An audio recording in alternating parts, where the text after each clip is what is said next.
저는 월요일에 우리 팀과 함께 필리핀 선교를 가서 어제 도착했습니다. 나머지 팀들은 9박 10일 일정을 마치고 수요일에 도착할 예정입니다. 거기 가서 화요일, 수요일은 어린이들 모아놓고 설교를 했고, 수요일, 목요일, 금요일은 우리 한국인 선교팀하고 현지 있는 청소년들하고 연합수련회를 하는데, 그 연합수련회에서 설교를 했습니다.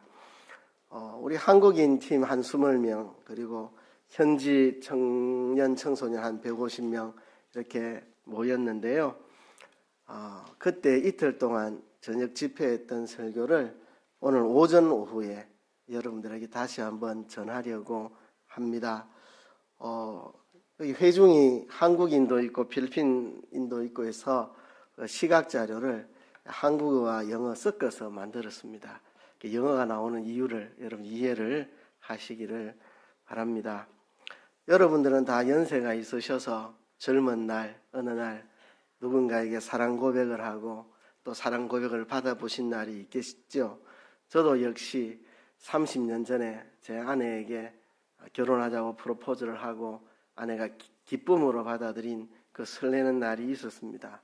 그리고 1년 반 뒤에 결혼을 했는데 1년 반 동안 참 그 당시엔 자전거 타고 다녔는데 자전거가 공중에 붕 떠서 구름을 가르고 가는 것 같은 그런 설레이는 마음이 있더라고요. 그렇습니다. 우리가 누군가를 사랑하면 또 누군가에게 사랑을 받으면 기쁘고 즐겁고 행복합니다. 사랑을 하면 또는 사랑을 받으면 눈빛이 달라지고 얼굴빛이 달라지고 웃음꽃이 가득해집니다. 사랑은 사람에게 힘을 불어넣어 줍니다. 사랑은 사람을 변화시키는 힘이 있습니다. 예수님의 가르침에 왜 많은 사람들이 열광했는가? 사랑의 가르침이었기 때문입니다. 이와 비슷한 사랑을 꼽는다면 부모의 사랑, 아기를 낳으면 아기들을 돌보는데 참 힘듭니다. 그래도 기쁨으로 아이를 돌보는 것은 그 아이를 사랑하기 때문에 그렇죠. 사랑하면 지루하지 않고 사랑하면 열정이 생깁니다. 남녀의 사랑을 통해서 하나님과 우리의 사랑을 표현했던 구약 성경 아가서 마지막 장에 보면 사랑은 죽음보다 강하다고 말합니다. 사랑은 많은 물이 끄트릴 수 없다고 말합니다. 자기의 전 재산을 다 주고 사랑과 바꾸자 할지라도 멸시를 받으리라 그렇게 말합니다. 세상에서 사랑보다 소중하고 아름답고 힘있고 가치 있는 것은 없습니다. 제가 살아오면서 정말 가슴 설렜던 때가 언제냐 하면 아내를 만났을 때인데 그보다도 더 가슴 설렐 때가 있었습니다. 그것은 하나님을 인격적으로 만났을 때입니다. 그때가 제 인생에 가장 가슴 설레는 때였습니다. 하나님이 살아계신 것을 알게 되었을 때, 하나님과 인격적인 교제를 할 수 있게 되었을 때, 예수님의 그 십자가 사랑을 깨닫게 되었을 때, 나 위하여 이 땅에 사람 되어 오셔서 십자가에 죽으시고 부활하신 그 구속의 사랑을 깨달았을 때 얼마나 가슴이 벅차고 설레었던지 그때의 제 감정을 어떻게 표현할 수가 없어서 저는 늘 그렇게 표현합니다. 박하사탕 한 봉지를 제 심장에 부어놓은 것 같은 그런 설레는 기분이었다. 저는 그렇게 표현을 합니다. 저는 좋은 어머니를 만났지만 가정에 충실하지 않는 아버지를 만나서 어머니의 사랑은 많이 받았지만 아버지에게 사랑을 받지 못했습니다. 그것으로 인해서 가슴 속에 아버지의 사랑을 받지 못한 빈자리가 있었는데 예수 그리스도의 십자가 사랑을 깨닫고 나를 사랑하시는 하나님 아버지의 사랑을 깨닫고 그 빈자리가 다 채워졌습니다. 채워지는 게 뭡니까? 차고 넘치고 흘렀습니다. 그래서 그때부터 남을 사랑하는 것이 무엇인지 알게 되었습니다. 제가 아이를 기르는 부모들에게 늘 교육하는데요. 아이 교육하겠다고 아이가 움켜쥐고 있는 손을 강제로 엄마 아버지의 그 센 힘으로 그 5손가락을 강제로 벌려서 남에게 주는 훈련을 시키면 그 아이 상처받습니다. 그렇게 강제로 아이의 손을 벌리게 만드는 게 아닙니다. 아이가 움켜쥐는 것은 아직까지 사랑에 결핍이 있어서 움켜집니다. 충족한 사랑을 주면 스스로 손을 벌립니다.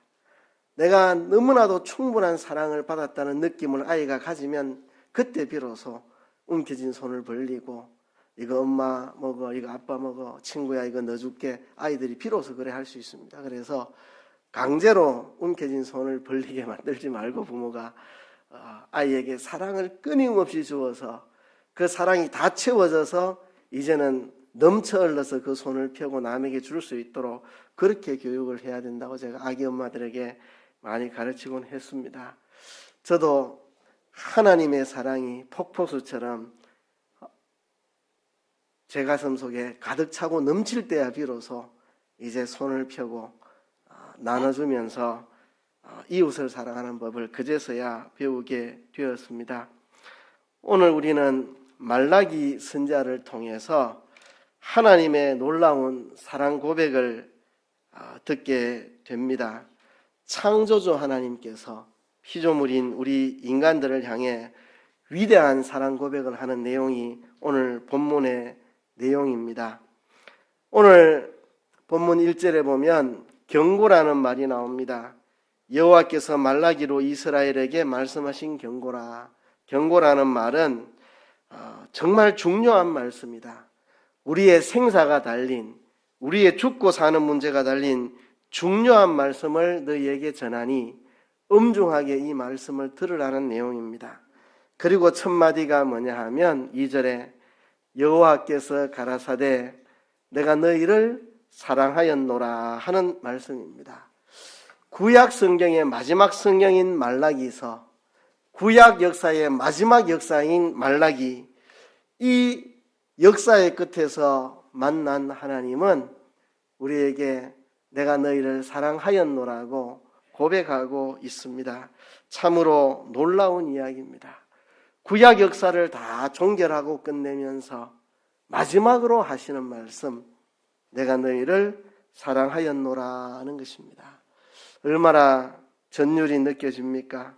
하나님이 구약 성경을 마감하면서 마지막으로 그 백성에게 하고 싶은 그 첫 마디가 내가 너희를 사랑하였노라 하는 말씀입니다. 말라기가 1장부터 4장까지 이렇게 있는데요. 대부분의 내용은 유다 백성들의 죄악을 신랄하게 지적하는 내용입니다. 그래서 표면만 보면 말라기서는 그 백성들을 꾸짖고 책망하고 혼내는 내용 같지만 그 첫 마디가 내가 너희를 사랑하였노라는 말로 시작하는 것을 통해서 이 말라기서는 저주와 심판의 메시지가 아니라 하나님의 사랑 고백인 것을 우리가 알게 됩니다. 아버지가 아들에게 너 그렇게 공부하기 싫으면 집에 들어오지 마 이렇게 말을 했다고 합시다. 그 말이 너 공부하지 않고 놀다가 집에 못 들어오는 자가 되라는 이야기가 아니잖아요. 그죠? 집에 들어오지 말라는 이야기가 아니고 내가 너를 사랑한다. 제발 공부 좀 해라. 이 말이지. 그렇게 공부하지 않다가 집에 못 들어오고 쫓겨나는 사람 되라는 이야기가 아니잖아요. 그러니까 말라기에서 하나님이 유다 백성들의 죄악을 계속 책망하는데 그것은 그 백성들에게 하나님이 저주를 내리는 이야기가 아니고 너무너무 사랑해서 하시는 말씀이라는 것을 오늘 이 첫 마디를 통해서 우리는 알 수 있습니다. 하나님이 유다 백성들을 사랑하지 않는다면 이렇게 이야기할 필요가 없습니다. 그냥 말없이 심판해버리고 끝내시지 뭘 이렇게 6번이나 그 백성들과 논쟁을 벌이며 그들의 죄를 지적할 리가 있겠습니까? 하나님의 사랑이 아니라면 하나님이 그 백성들에 이렇게 말씀하지 않았을 것입니다. 이 말라기는 독특한 표현 방식을 가지고 있는데요. 1장부터 4장까지 6번 하나님이 그 백성들과 논쟁을 벌이는 내용입니다. 이렇게 되어 있습니다. 하나님이 먼저 그들의 죄를 지적합니다. 그러면 유다 백성들은 그것을 인정하지 않고 빠락빠락 하나님 앞에 대듭니다. 우리가 언제 그랬습니까? 우리가 뭘 잘못했습니까? 우리가 뭐 잘못한 게 있다고 그러십니까? 유다 백성들 하나님 앞에 빠락빠락 대듭니다. 그런데 하나님은 그 다음에 그들에게 조곤조곤 설명을 합니다. 조곤조곤 그들을 이해시킵니다.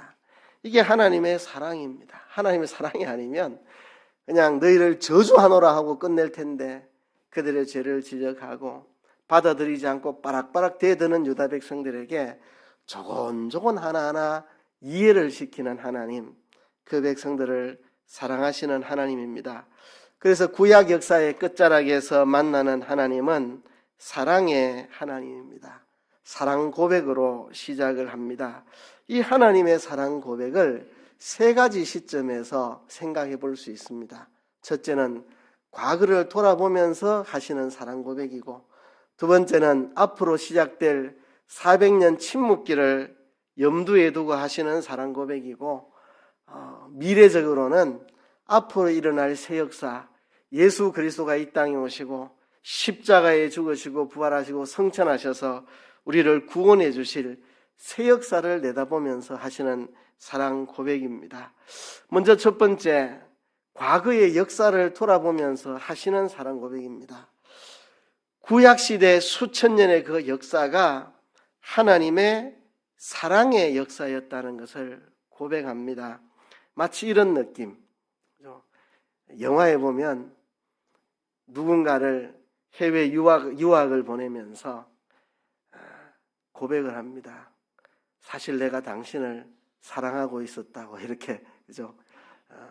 누군가를 해외로 보내면서 그동안 하지 못했던 이야기, 내가 당신을 얼마나 사랑하고 있었는지 당신 아세요? 이렇게 말하는 것처럼 하나님께서 구약의 역사를 종결하면서 내가 너희를 얼마나 사랑했는지 너희가 그걸 아느냐라고 하나님이 하시는 말씀입니다. 구약의 역사들, 참 아픈 역사들이 많았습니다. 에덴에서 범죄에서 쫓겨나는 역사. 근데 하나님이 그냥 쫓아내지 않았습니다. 여인의 후손을 보내서 구원하리라고 약속하며 쫓아보냈습니다. 쫓겨난 역사지만 그게 사랑의 역사였습니다. 노아 홍수 때 그들이 다 썰어버림을 당하고 노아의 후손들이 바벨탑을 쌓아서 민족들이 다 흩어졌지만 하나님이 아브라함을 불러서 이 아브라함의 후손을 통해서 흩어진 민족들을 다 구원하리라고 약속해 주신, 그게 다 사랑의 역사입니다. 하나님이 민족들을 다 언어를 혼잡게 해서 다 흩어버리셨지만 그들을 사랑하시는 하나님. 그래서 아브라함의 후손들이 애굽에 400년 종살이했지만 해방받아 가나안 땅에 들어갔는데 그것이 다 하나님의 사랑의 역사였고, 가나안 땅에서 사사시대 400년을 보낼 때 그들이 가나안 땅의 우상을 따라 섬기고 하나님을 섬기지 않고 할 때마다 이방 민족에게 침략을 당해서 고통을 받게 하셨고, 그들이 고통 중에 부러질 때마다 사사를 보내가지고 그들을 구원해 주시고, 이게 다 하나님의 사랑이었다는 것입니다. 그들이 범죄할 때 하나님이 이방 나라에 침략을 당하게 하는, 얼마나 고통스러웠겠습니까? 그렇지만 그게 다 하나님의 사랑의 역사였다는 겁니다. 그들이 하나님을 똑바로 섬기지 않고 갈짓자 걸음을 걸을 때마다 선지자들이 그들을 책망하고, 결국 그들이 선지자들의 책망을 듣지 않자 하나님이 바빌론의 포로로 보냈다가 돌아오게 하셨는데, 포로로 잡혀간 그 역사, 정말 아픔의 역사, 순환의 역사였지만 그 백성들을 사랑하시는 하나님의 사랑의 역사였다는 겁니다. 그들이 바빌론 포로 70년을 마치고 돌아올 때 얼마나 기뻤는지 시편에 보면 우리가 꿈꾸는 것 같았도다. 바빌론 포로에서 돌아올 때 서로 꼬집으면서 이게 꿈이야 생시야, 정말 꿈꾸는 것 같은 기쁨이 있었다고 말합니다. 그들이 돌아와 보니 시련이 닥칩니다. 성전 지으려고 하는데 이방인들이 방해를 해가지고 얼마나 고통을 당하고, 그죠? 16년 동안이나 성전 공사가 중단됐다가 다시 시작해서 성전을 지었고, 성벽을 세우려니 이방인들이 자꾸 방해를 해서 돌아온 지 100년이 지나서야 겨우 느헤미야의 지도하에 성벽을 세우고, 돌아와서 그들은 많은 시련을 당했습니다. 이제 성전 짓고 성벽 세우면 모든 게 잘 될 줄 알았는데 여전히 시련 속에 그들이 살아가고 있습니다. 그래서 그들은 하나님이 나를 사랑하지 않는구나 라고 생각했습니다. 그렇지만 하나님이 그 모든 것이 내가 너희를 사랑하는 것이다, 사랑하기 때문에 그런 순환의 역사, 아픔의 역사를 하나님이 주실 수밖에 없었다는 하나님의 사랑 고백입니다. 구약을 마무리 지으면서 하나님이 하시는 말씀, 구약의 모든 역사가 하나님이 너희를 사랑하는 역사였다는 거죠. 또 이제부터 시작될, 이제 눈앞에 펼쳐지게 될 400년 침묵기를 생각하며 하시는 사랑 고백입니다. 이 말라기가 예언을 할 때 이스라엘 백성, 유다 백성들은 이 말라기의 예언이 마지막 예언이라는 것을 몰랐을 겁니다. 말라기 자신도 몰랐겠죠. 이게 마지막 예언이라는 것을. 그러나 하나님은 알고 계셨습니다. 하나님은 계획하고 있었습니다. 말라기를 보내서 외친 다음 예수님이 탄생하시기까지 400년 동안 어떤 선지자도 보내주지 아니하리라 하나님은 마음을 먹으시고 이제 구약의 마지막 선지자라고 말라기를 보내신 겁니다. 왜 하나님은 말라기 이후 400년 동안 어떤 선지자를 통해서도 말씀하지 않으셨는가? 이미 유다 백성들이 돌같이 마음이 굳어져 버렸습니다. 이 말라기에 나오는 내용, 다른 성경에서 볼 수 없는 독특한 내용을 담고 있습니다. 하나님이 6번이나 그들에게 말씀하시는데 6번 다 유다 백성들은 하나님의 말씀에 저항합니다. 하나님 말씀을 받아들이지 않습니다. 하나님께 대항합니다. 하나님 말씀에 빠락빠락 대들고 있습니다. 우리가 무슨 잘못을 했다고 그럽니까? 우린 잘못한 거 없습니다. 우린 하나도 잘못한 거 없습니다. 빠락빠락 하나님 앞에 잘못을 시인하지 않고 우기고 있습니다. 이미 이들은 돌같이 마음이 굳어져 버렸습니다. 더 이상 선지자를 보내서 이야기해도 이들이 듣지 않을 태세입니다. 그래서 하나님은 말라기 선지자를 끝으로 예수님 오시기까지 어떤 선지자도 보내주시지 않으시기로 하나님은 마음을 정하시고 마지막으로 말라기 선지자를 보내셨는데요. 말라기 선지자의 외침 후 예수님 탄생까지 그 400년 침묵기 동안 어떤 일이 있었습니까? 그 당시에 그들은 바사 제국, 그러니까 페르시아 제국의 지배를 받고 있었는데 페르시아가 헬라에게 멸망당하면서 유다 백성들은 헬라의 지배를 받아야만 했습니다. 특히 헬라 제국의 안티오쿠스 에피파네스 황제는 유대인들의 신앙을 마구마구 짓밟고 탄압했습니다. 그 아픔을 이 400년 동안 다 견뎌야 됐고, 또 로마가 헬라 제국을 정복하면서 로마의 군합발 앞에 마구 짓밟혀야만 했습니다. 이 험한 400년 침묵기를 하나님은 염두에 두고 하시는 말씀이 내가 너희를 사랑하였노라 하는 것입니다. 마치 이런 거죠. 사랑하는 사람을 전쟁터로 보내면서 남편을 전쟁터에 내보내는 아내가 여보 내가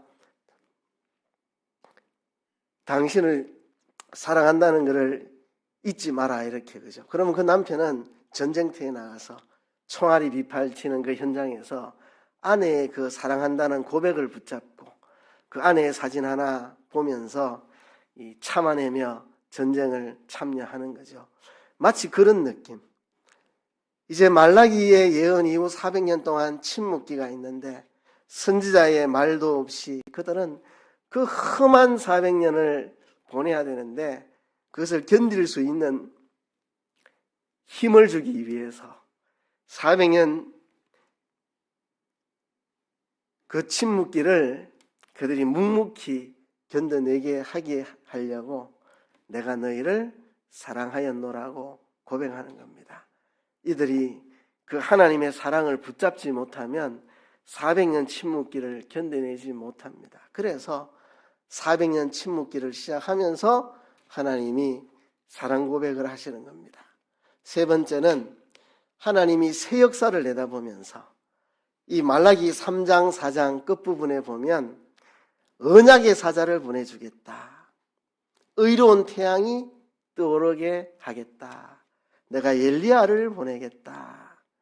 이런 예언들이 나옵니다. 이것은 예수 그리스도께서 이 땅에 오셔서 십자가에 죽으시고 부활하심으로 우리의 죄를 다 씻어내고 우리를 구원하시는 그 새 역사를 내다보면서 하시는 고백입니다.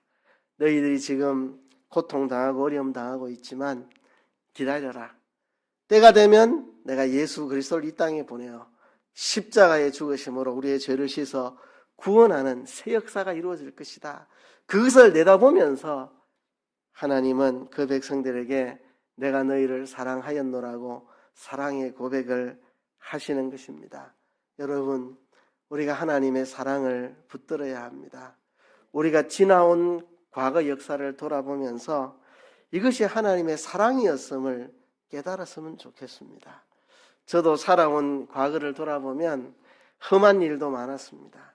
힘든 일도 많았습니다. 고난도 많았습니다. 아픔도 많았습니다. 그러나 그게 다 하나님의 사랑이었음을 저는 알 수 있습니다. 하나님 나를 사랑해서 그렇게 시련을 주셨구나. 그런 역경을 주셨구나. 우리도 과거를 돌아보면서 이것이 주님의 사랑이었습니다 라고 고백할 수 있으면 좋겠습니다. 그리고 앞으로 우리에게 펼쳐질 일들, 신나고 좋은 일만 펼쳐지지 않을 것입니다. 힘들고 어려운 일들이 우리 앞에 펼쳐질 것입니다. 그것을 우리가 견뎌나갈 수 있는 힘이 있다면 하나님의 사랑을 붙잡는 것입니다. 그 십자가의 사랑, 나를 구원하신 그 하나님의 사랑을 붙잡고 있어야 앞으로 펼쳐질 시련을 우리는 견딜 수 있습니다. 그리고 우리가 하나님의 사랑을 확신할 때 우리는 확신할 수 있습니다. 하나님이 우리 미래에 놀라운 축복의 역사를 이루어 나가실 것이라는 확신을 가질 수 있을 것입니다. 하나님이 나를 사랑하신다는 것을 깨달을 때요. 이렇게 하나님은 과거를 돌아보며 내가 지금까지 너희를 사랑하였노라. 400년 침묵기를 염두에 두고 내가 너희를 사랑하노라고, 그리고 예수님이 탄생하실 새 역사를 내다보며 사랑 고백을 하고 계시는데 거기에 대해서 유다 백성들의 반응이 충격적입니다. 그렇죠?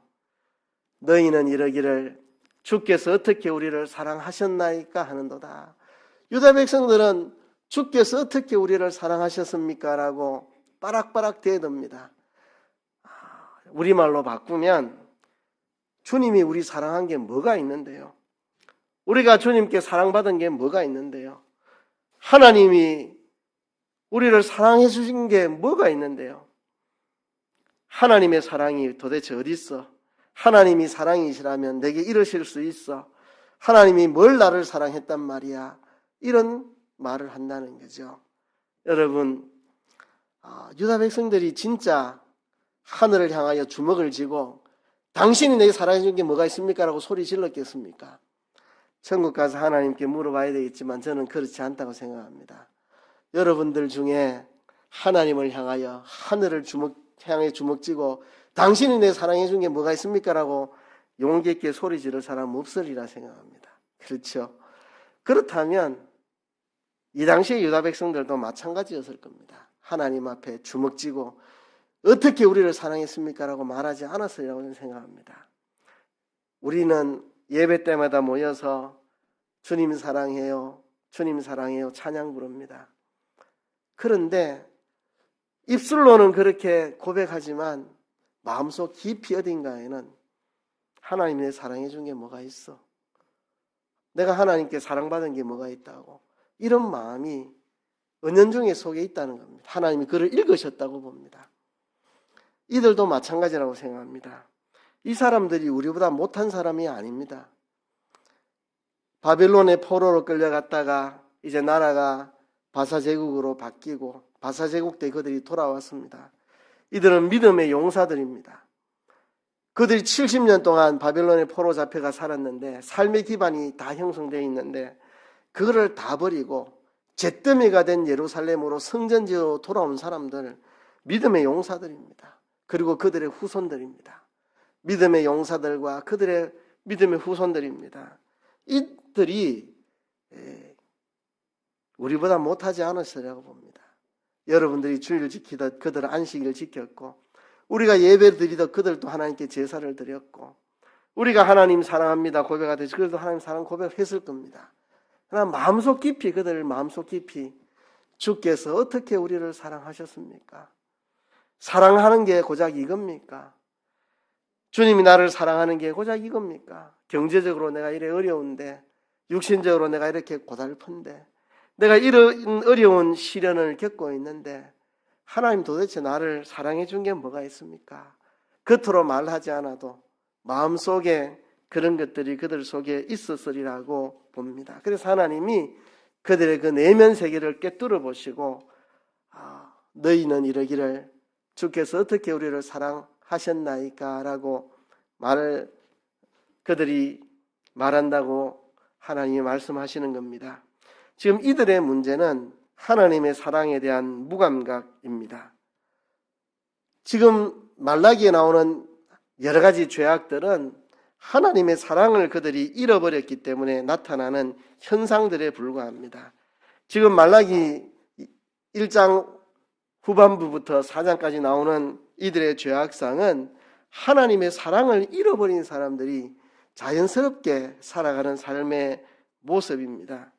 우리는 하나님의 사랑을 경험하고 그것을 놓지 않고 간직하고 하나님의 사랑을 잊지 않아야 합니다. 사도 바울이 평생 주를 위해 살았는데요.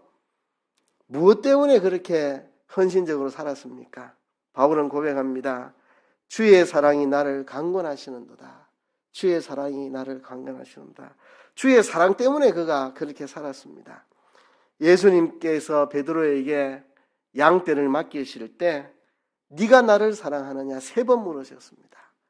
주님을 사랑하지 않는 사람은 이 길을 걸어갈 수 없습니다. 그렇죠? 여러분, 다윗이 시편 18편에 고백했잖아요. 나의 힘이 되신 여호와여 내가 주를 사랑하나이다. 다윗은 어떻게 그렇게 하나님 기뻐하시는 길을 걸어갈 수가 있었을까? 나의 힘이 되신 여호와여 내가 주를 사랑하나이다. 주님의 사랑을 깨닫고 그 주님의 사랑을 붙잡아야만 믿음의 길을 온전하게 걸어갈 수 있습니다. 그런데 그들은 왜 주님의 사랑을 느끼지 못하고 있었을까요? 그들이 주님의 사랑을 느끼지 못한 것은 이것 때문입니다. 바빌론 제국의 포로 끌려갔다가 돌아와서 성전 지으면 하나님이 모든 것 잘되게 해주리라 생각했는데 성전 짓고 나서 보니 별 달라지는 게 없는 것 같은 그들의 마음. 하나님 돈이 많습니까? 건강합니까? 자식이 잘 됩니까? 뭐 하나님 잘해준 게 있습니까? 그들은 이렇게 생각을 하는 겁니다. 거기에 대해서 하나님이 조곤조곤 논증을 하십니다. 내가 왜 너희를 사랑했다고 말하는지 하나님이 조곤조곤 이야기를 하십니다. 이렇게 말씀합니다. 나 여호와가 말하노라. 에서는 야곱의 형이 아니냐? 그러나 내가 야곱을 사랑하였고 에서는 미워하였노라. 그의 산들을 황무하게 하였고 그의 산업을 광야의 실황에게 붙였느니라. 내가 야곱은 사랑하고 에서는 미워하였다. 이게 뭡니까? 하나님이 야곱을 택하고 에서를 택하지 않았다는 것입니다. 하나님의 선택의 사랑, 이게 바로 사랑이다. 그렇죠? 하나님 내한테 뭐 돈을 많이 줬습니까? 내 몸이 건강합니까? 내 삶에 왜 이렇게 시련이 많습니까? 하나님 뭐 사랑해 주셨습니까? 근데 하나님이 딴 이야기를 합니다. 사랑을 그런 데서 찾지 말고 내가 너희를 선택했다는 것에서 찾아라. 창세기 25장에 보면 하나님이 에서와 야곱이 형제인데 쌍둥이인데 에서와 야곱이 태어나기 전에 말씀했습니다. 큰 자가 어린 자를 섬기리라. 내가 형인 에서를 택한 게 아니고 동생인 야곱을 택하였다. 이것을 로마서 9장에서는 이렇게 말합니다. 하나님의 선택을 이야기합니다. 내가 야곱은 사랑하고 에서는 미워하였다 함과 같다. 하나님의 선택, 하나님이 우리를 선택해 주셨다는 거죠. 에서는 야곱의 형이 아니냐? 그러나 내가 야곱을 사랑하였고 자, 에서가 형입니다. 야곱은 동생입니다. 창세기에 에서와 야곱을 보면 야곱이 에서보다 나은 게 보이지 않습니다. 에서는 몸에 털이 북실북실한 남성적이고 남자답게 사나이답게 사냥하고 뭐 이런 사람이고, 야곱은 털도 하나도 없고 엄마 치마 옆에서 양파 다듬고 이런 사람이고, 에서가 좀 멋있어 보이고 야곱은 조금 그래 보이고, 야곱이 간교하고 술수에 능하고, 에서는 하나님의 언약에 관심이 없었고, 에서도 문제가 많고 야곱도 문제가 많고 둘 다 문제가 많았습니다. 에서가 형인데 하나님 야곱을 택하였다, 동생인. 이 말은 뭐냐 하면 야곱이 선택받을 만한 그런 어떤 게 있었는 게 아니다. 에서는 야곱의 형인데 하나님이 야곱을 선택했다. 이 말은 야곱이 선택받은 게 선택받을 만한 훌륭함이 있어서가 아니다. 조건 없이 선택받았다는 겁니다. 이게 바로 하나님의 사랑이다. 내가 하나님께 선택받아가지고 예수 믿고 죄사함 받고 천국 시민 된 거, 내가 뭐 훌륭해서 된 게 아닙니다. 하나님이 나를 선택했기 때문에 된 것입니다. 제가 늘 이야기하잖아요. 당신은 어떻게 예수 믿게 되었습니까? 모르겠습니다. 어느 날 믿어지대요. 그러니까 하나님의 선택의 사랑입니다. 내가 뭐 훌륭해서 예수님을 믿은 게 아니고 하나님 나를 선택했기 때문에 내가 구원받은 겁니다. 이 선택의 사랑, 이게 하나님의 사랑입니다. 하나님의 사랑을 다른 데서 찾지 말고 하나님의 선택에서 나 같은 사람을 택해 주신 것에 대해서 우리는 하나님의 사랑을 느낄 수 있다는 것입니다. 에서를 미워하였다는 말 우리가 오해하지 말아야 됩니다. 왜 하나님 에서를 미워합니까? 불공평한 거 아닙니까? 아니요, 불공평한 거 아닙니다. 여러분, 모두가 다 걸어가야 되는데 10명이 걸어가고 있는데 내가 승용차가 있어서 4명을 태울 수 있다. 그래서 4명만 태우고 갔다.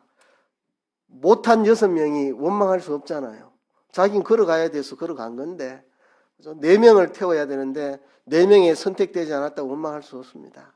에서가 그의 산들이 황무케 되었고 산업이 멸망하게 된 것은 죄가 없는데 하나님이 에서를 멸망시킨 게 아니고, 에서가 죄인인데 그 죄에 대해서 하나님이 당연한 심판을 당하게 하신 겁니다. 그러니까 야곱도 죄인이고 에서도 죄인인데, 에서는 죄악 가운데 멸망하도록 두셨고 야곱은 선택하여 구원하셨다는 겁니다. 그러니까 에서가 전에 멸망당하는 것은 에서가 억울하게 된 게 아니고 자기 잘못 때문에 그런 겁니다.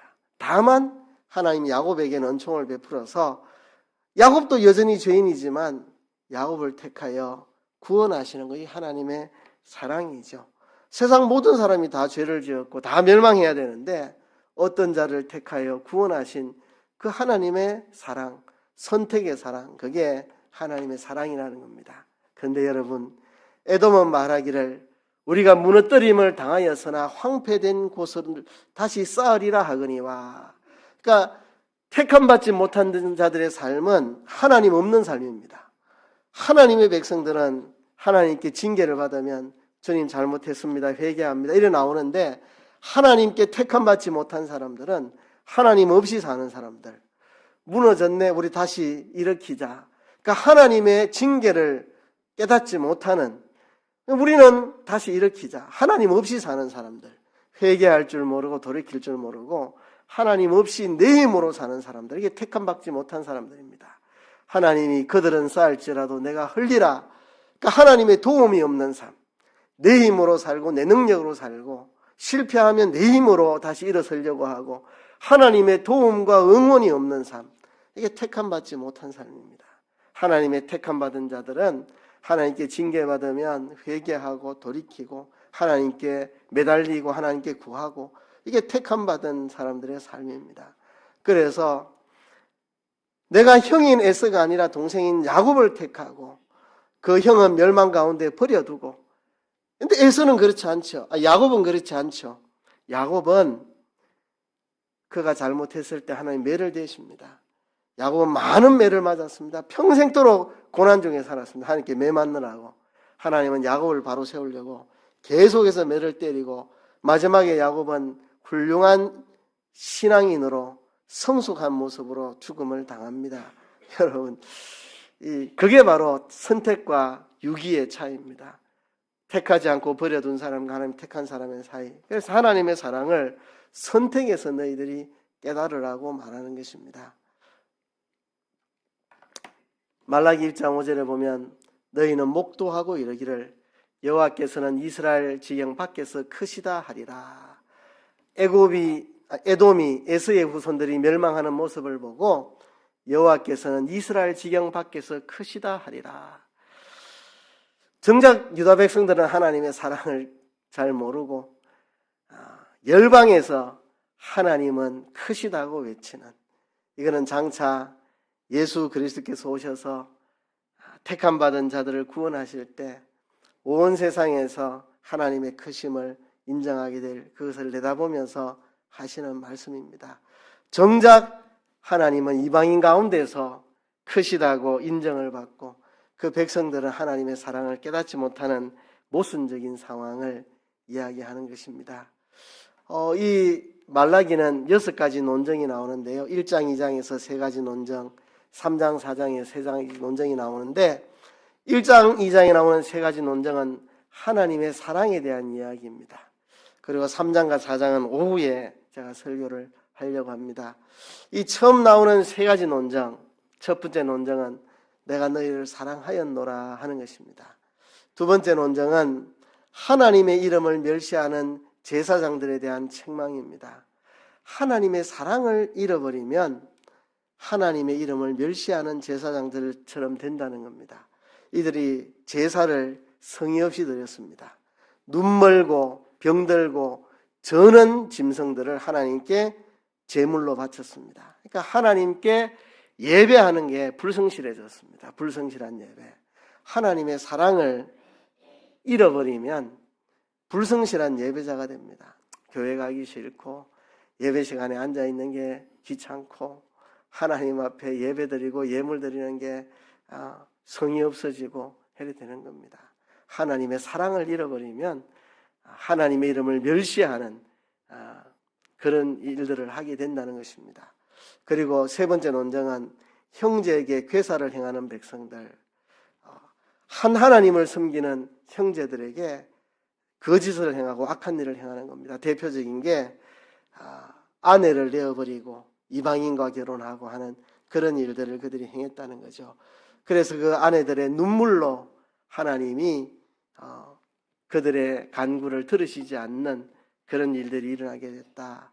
그러니까 하나님과의 사랑을 가진직하고 있을 때 온전한 예배를 드리고 형제와 이웃을 사랑하게 되는데 하나님의 사랑을 잃어버리면 제사장들이야말로 하나님을 경외하고 하나님을 높여야 될 사람들인데 이 제사장들조차도 하나님 앞에 성의 없는 예배를 드리고 하나님의 이름이 멸시받게 하는 일을 했고 유다 백성들이 형제를 사랑하지 못하고 형제에게 거짓을 행하고 아내를 내어버리고 하는 그런 짓을 하게 되었다. 이게 하나님의 사랑을 잃어버린 결과입니다. 그래서 여러분 우리가 하나님의 사랑을 회복해야 합니다. 역사가 예수님 탄생하신 그 시점을 기점으로 BC와 AD로 갈라지듯이 제 인생도 예수님의 십자가 사랑을 깨달은 이전과 이후가 달라졌습니다. 이전에는 참 어두움이었는데 예수님을 만나고 예수님의 십자가 사랑을 깨닫고 빛으로 제 삶이 바뀌었습니다. 그전에는 소망이 없었는데 예수 믿고 소망이 생겨졌습니다. 예수님은 역사도 BC와 AD로 가는 것처럼 제 인생도 예수님을 만나기 이전과 이후로 갈랐습니다. 예수님의 십자가 사랑이 제 삶을 새롭게 살게 만들었습니다. 여러분, 이 예수님의 십자가 사랑, 하나님 아버지의 사랑, 우리가 그 사랑을 다시 우리 안에 회복해야 되겠습니다. 여러분, 그 사랑에 대해서 밋밋해지지 않았습니까? 흐려지지 않았습니까? 예수님의 십자가 사랑, 하나님 아버지의 사랑, 그 사랑을 우리 안에 다시금 우리가 불릴듯 일으켜야 되겠습니다. 그 십자가 사랑 깨달아야 되겠습니다. 하나님이 우리를 얼마나 지금까지 사랑해 주셨는지, 그리고 지금도 사랑하시고 앞으로도 우리를 사랑하시는 그 하나님의 사랑을 우리가 붙들어야 되겠습니다. 우리가 그 하나님의 사랑을 우리 안에 간직해야 되겠습니다. 베드로에게 네가 나를 사랑하느냐 내 어린 양을 먹이라 3번 말씀하셨는데요. 오늘 우리도 주님 사랑합니다. 주님의 사랑 감사합니다. 나도 주님 사랑합니다. 하나님의 사랑 고백을 우리가 듣고 다시금 우리 안에 사랑을 회복해야 되겠습니다. 말라기 시대의 유다 백성들 왜 이 모양이 되었는가? 제사를 무성의하게 드리고 아내를 내어버리고 왜 이 모양이 꼴이 되었는가? 그들이 하나님의 사랑을 잃어버렸기 때문입니다. 우리가 그렇게 되지 않도록 해야 되겠습니다. 우리 모두 하나님의 사랑을 다시 깨닫고 회복해야 되겠습니다. 이 시간 하나님 앞에 기도하겠습니다. 역사의 마지막에 나타나신 하나님, 사랑의 하나님이었습니다. 사랑의 하나님이라고 고백하셨습니다. 그 사랑을 우리가 다시금 깊이 깨닫는 우리 모두가 되게 하여 주시옵소서. 다 같이 통성으로 기도하겠습니다. 하나님 아버지 감사